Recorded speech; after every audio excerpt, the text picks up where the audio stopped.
Everyone. Welcome here to Roosevelt Island. I'm Dan Huttenlocher. I'm the Dean of Cornell Tech. And it's really overwhelming to see so many people here. So many of you have played such an amazing role in creating this pioneering new graduate school for the digital economy here in the heart of New York City. And soon everybody will know where Roosevelt Island is if they don't know already. Thanks so much for joining us to recognize this important milestone for Cornell Tech. An event whose significance is underscored by today's wonderful announcement, which many of you may have seen in the press already, that the Bloomberg Philanthropies is providing a transformative gift of $100 million to support the development of the campus, in which you will...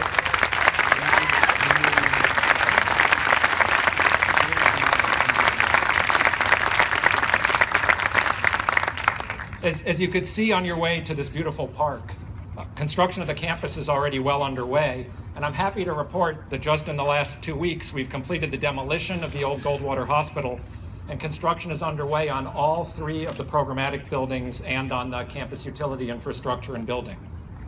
So in just about 2 years from now, this first phase of Cornell Tech's permanent campus will open, with more than double the space that Cornell committed to the city for this phase of the development. It comprises 3 initial buildings, an academic building that will be like no other, now to be known as the Bloomberg Center, designed to support intensive collaboration and teamwork and to set new benchmarks in sustainability. A residential building housing students, researchers, and faculty, which will be the largest in the world, built to what's called the Passive House Energy Efficiency Standard.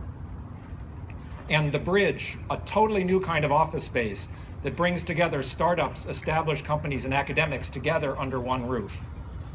These buildings will be complemented by the Verizon Executive Education Center, which is just starting design now and is anticipated to open in 2019.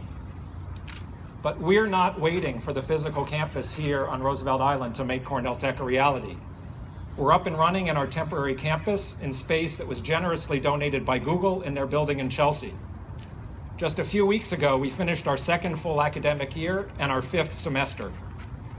Our outstanding faculty are doing groundbreaking research in areas like cybersecurity, mobile health technology, accessible user interfaces, social media, and computer vision that are so important to the digital economy.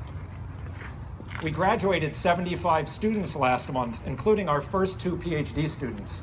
And those of you who have PhDs know that PhD students don't get done in the 2.5 years that we've been at Cornell Tech. So they started somewhere else. And that brings our total number of our alumni to nearly 100. So as you can see, we're growing fast.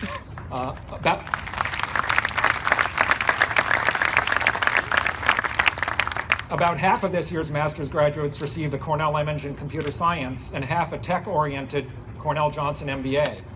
About 30% of our graduates this year are creating new companies here in New York City.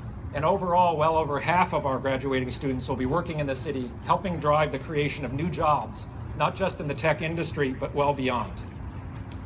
This past fall, we also launched Connective Media, our first program in the Jacobs Technion Cornell Institute, the institute that is the innovative new partnership between Cornell and the Technion Israel Institute of Technology, and is really one of the keystones of the Cornell Tech programs.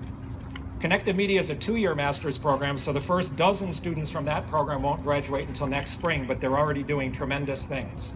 And this fall, they'll be joined by additional students in that program and a second program that we're launching in the Jacobs Institute called Healthier Life, which bridges the gap between healthcare and technology.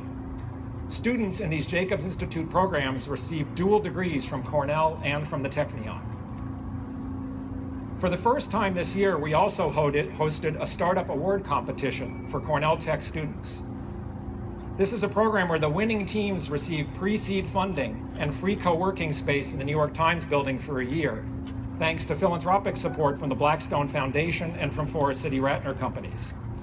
5 groups of our recent graduates are now creating companies based on startup ideas that they developed as part of their academic programs at Cornell Tech, and we look forward to seeing great things from them.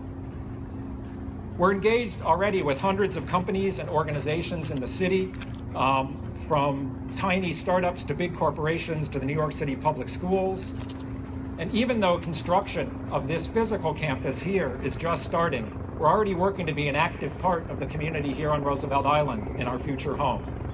We're developing tech programming with the island's public school, PSIS 217. In April, our students organized a Hack Roosevelt Island event where they taught coding and tech literacy to middle school students and at the Roosevelt Island Senior Center.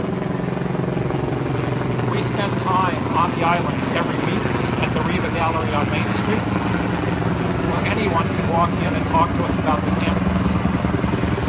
And I'm excited to announce that at that gallery, a new exhibit is opening featuring the work of Peter Garikaris.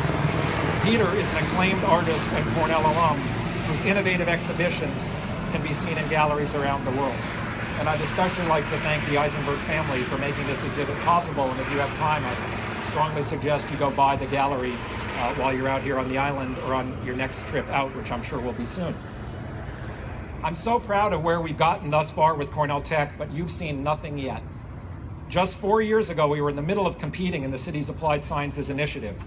This fall, we will have about 150 students and 15 faculty, well on the way to the thousands of students and hundreds of faculty that will be here on Roosevelt Island once this campus is complete a couple of decades from now.